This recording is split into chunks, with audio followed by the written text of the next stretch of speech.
to make them laugh and to encourage them along the way. Sadie could have been sad, bitter, jealous, or all of the above because her friends were together at cheer camp and she was not. But instead of wallowing in self-pity, she was cheering on the cheerleaders. I love that moment and will never forget it. She had figured out at a young age what many of us take a lifetime to learn. Dwelling on what we didn't get helps no one, and we're happiest when we can celebrate others' successes. Plus, ridiculous dance moves make everything better. The very next year, Dancing with the Stars asked Sadie to be on the show. She flew out to Hollywood 2 days later, and within 2 weeks, she was on the dance floor competing for a Mirrorball trophy. Life is weird like that. You may think you need something to make your life complete, but God says, just wait on me. I have something better planned for you. It won't always come quickly, but God promises to show up if you will trust Him. He's done it in my life and in the lives of my friends and family members, and He will do it in yours. The guy in the movie learned that going back in time wasn't the answer. The answer lies in living today like you mean it, with gratitude and intention. These lines concluded the movie. We're all traveling through time together, every day of our lives. All we can do is do our best to relish this remarkable ride. We're all in this together, people. Every one of us is created in the image of God, marked with a purpose, designed with a plan, with gifts and talents that no one else has. We're each known intimately and loved immeasurably by the Creator of the universe. If you don't think your life is remarkable, I pray that as you listen to this book, you will think again. Corey Robertson. Live, a verb, to remain alive, to be alive at a specified time, to make one's home in a particular place with a particular person, to have an exciting or fulfilling life.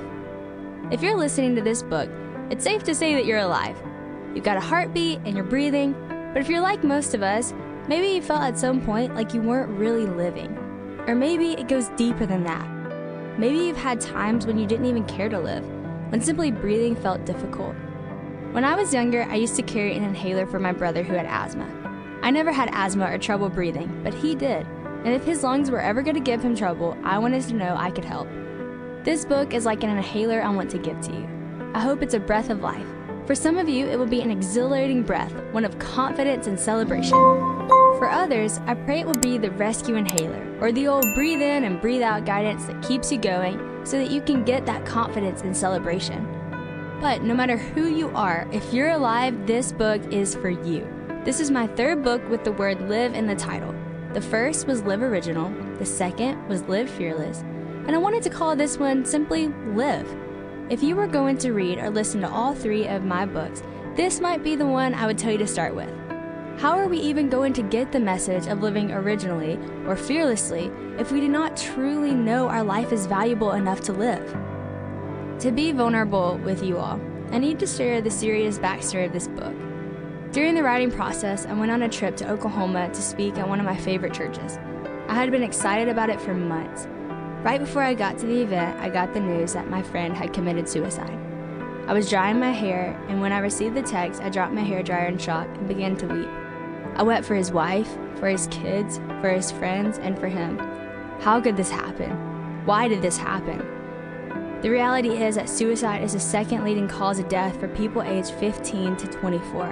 Nearly 800,000 people a year will make that same devastating choice that my friend made.